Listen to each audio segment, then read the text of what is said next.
Hey guys, today I'm going to be going through 5 simple steps that I've taken to prepare myself and my business for returning to work whenever the government allows me to do so. I've created a long list of useful links to resources that you should be aware of if you're opening a business regardless of the coronavirus situation at the moment. We have laws and regulations in place in the UK that you need to follow. But due to the situation that we're in, I've also provided links that are specifically for the coronavirus updates and that are specifically related to the beauty industry that I'm in. I want to stress that this is not government guidelines. I'm nothing to do with the government guidelines. I'm not a scientist or an expert. These are simply steps that I've taken to prepare myself for returning when the government says so. I don't expect to return to work anytime soon at all. I am in the category of non-essential work and I cannot social distance either, so I do think it's going to be a long time until I'm able to reopen. But I have had a lot of spare time on my hands now and I've been using that time to plan. This is also not me saying that now that I've done these things, I'm ready to open my doors. This is purely planning preparations for myself and my business. Hopefully these steps and thinking about doing some positive, productive preparations is going to help. So the 5 steps that I'm going to be going through is to follow, to research, to learn, to plan and to evaluate. So the first step is to follow your government and countries and regions guidance as well as the worldwide healthcare advice. I live in Scotland, I'm in the UK, so I will be following what the UK government is advising me to do, but more specifically I'm going to be following what the Scottish government tells me to do, and I'm going to be looking at my region specific guidance from my local council, which is the Highland Council. So the first link you'll find is the coronavirus action plan for the UK and the Scottish action plan, and I've popped my Highland Council website as well. You will all have local authorities as well as your government guidelines. I want to add that this is government guidelines that we're following, not newspapers or the media. There's been so much fake news going on, and it's important that we are only listening to trusted organisations for guidelines.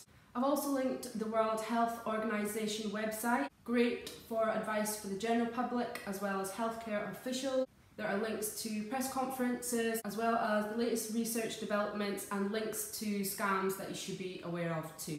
The World Health Organization also has an app that you can download and it's full of useful information, and you can also take some free online courses that are self-paced. I've been very busy getting some of my certificates.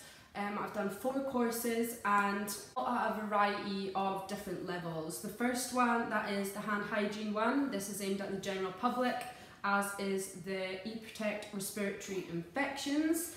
And the other 2 that I did are a lot more advanced. They are the infection prevention and control for the novel coronavirus, and they are the emergency respiratory viruses including COVID-19, methods for detection, prevention, response and control. I would not recommend starting with these courses if you don't have a basic understanding of hygiene and virus prevention and infection control, and I will recommend courses to begin with if you are not familiar with these things already. I've also linked the NHS, which is the National Healthcare Service we have in the UK, and you can check that website too for a regular update and what steps we should be taking to respond to the crisis. So that's my step 1. Pay attention to your government's guidelines and be more specific to the local area that you are in. Step 2 is going to be to research your specific sector's guidelines. So I've attached a link to the HSE, which is Health and Safety Executive in the UK, and you should be familiar with this if you are operating a business in the UK already. They've got guidelines in place that we need to be following health and safety wise, and their website is full of resources. They also have sections about PPE, about how to fit masks properly, but do bear in mind you need to follow your local authorities' guidelines as well, and they might slightly differ depending on what area that you're in.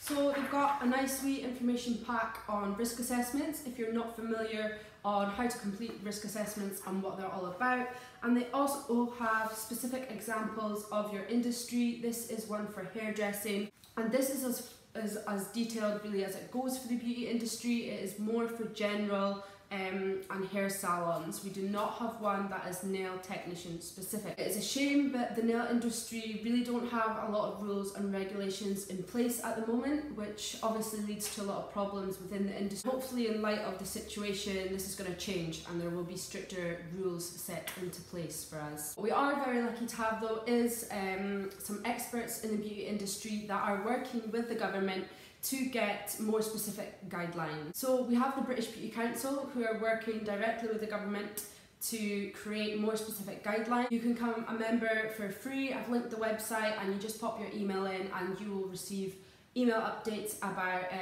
anything that's going on and guidelines that they have in place. The council has got leading nail experts in the industry, Marion Newman, who has kindly created a nail technician specific risk assessment which has contributions from 𝗙𝗏-cie𝗀𝗁, which is absolutely fantastic because now we have something really specific to go on. Doug and Marion are both active online and they've got some fantastic groups that I'm a part of that have really helped me out. Some of them are private, so I will ask their permission if I can post the link to those in the description box below. They both have an absolute wealth of knowledge in the industry. They both have a couple of textbooks out.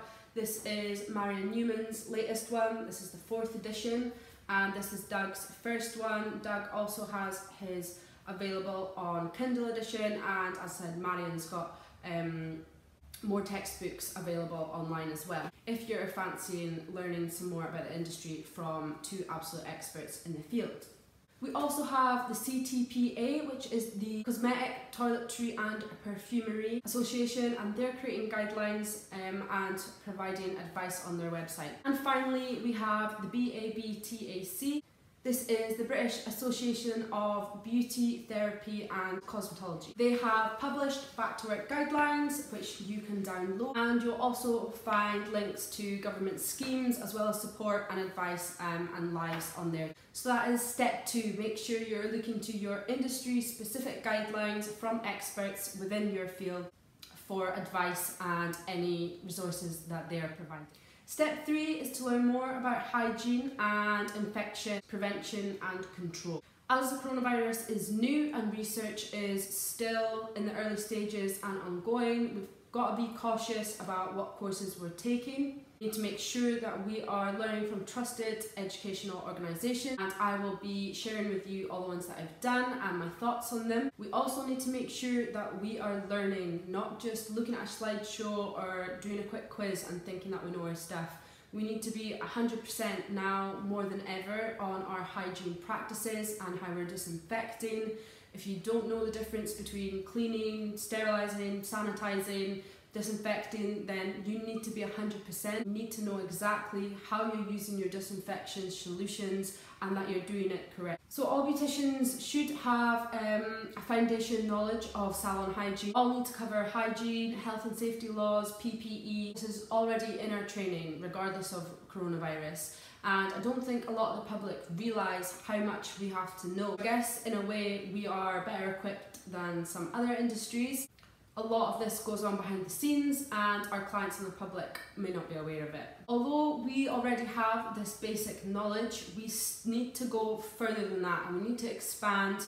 So I always encourage my nail students to take the free online barbicide course to make sure that they know they are disinfecting their tools correctly. And 𝗿𝗏𝗏 have also launched a COVID-19 test, which I recommend everyone does. It's really nice and straightforward. It's got some good effective diagrams on there. And they've also got a couple of download packs too about how to prepare to get back to work and some guidelines there.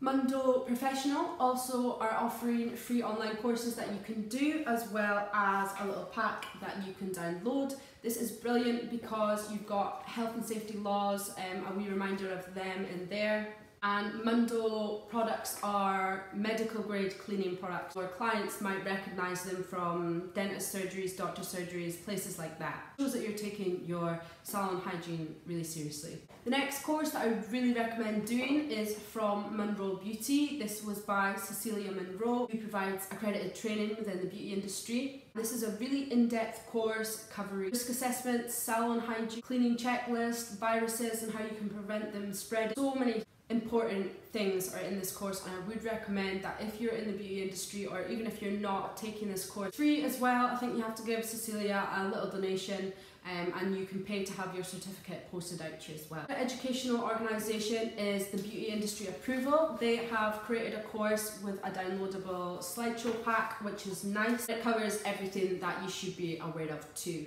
Finally, the Beauty Guild have also created an online course that you can do. And they've got a downloadable pack that has template policies that you can use for your salon too. So that is my step 3. Take some online courses while we've got the time, and really wrap your head around how you are cleaning your tools properly. Step 4 is to start making some plans based on our research. So we are going to be planning new risk assessment policies, consultation forms and cleaning checklists. Now that we are facing new risks, we need to plan accordingly and try and minimise these risks as best as we can. And we are already required by law to have these in place, but we will need to look at these and update them, especially as healthcare and government advice is changing. We're going to need to be regularly looking at. As I said, 𝗵𝗄𝗃 has a hairdressing risk assessment there, and Marion Newman has created one for nail technicians. I'm going to be creating new consultation forms that have a coronavirus section, asking my clients if they've had any symptoms. This is going to be available online before their appointment that they will have to send back. We can also create cleaning checklists that are going to be regulated and monitored a lot. Courses that I mentioned, they've got some example ones of them that are really good. And we can also be preparing emails to send out to our clients of new policies and procedures that we're going to be putting into place, new hygiene rules that they're going to have to adhere to, and we can pop in our consultation forms that they need to tick. They have read over this and understood what we're telling them and why. So that is step 4, get planning and get creating some new policies and documents for you to be using in the salon based on the guidelines and advice. Finally, step 5 is to evaluate the new things that we have put in place and to check this against government guidelines. Because all the guidelines are evolving quickly, because it's a new virus and research is ongoing, we need to make sure that what we're doing is in line with the latest bit of government advice. Those are your 5 steps. Follow government advice, research your specific work sector advice, learn what you can online, plan new documents and policies that you're going to create, and evaluate everything that you are doing to make sure it still is in line with the latest guidance. Hopefully by doing all these things, we're going to be able to offer as safe as an environment as possible for ourselves, our staff and our clients in the future. And I hope that this has helped you to get a plan in place and maybe wrap your head around what you can be doing to prepare yourself and your business. As always, thanks so much for watching, and I'll hopefully see you in my next video. Bye!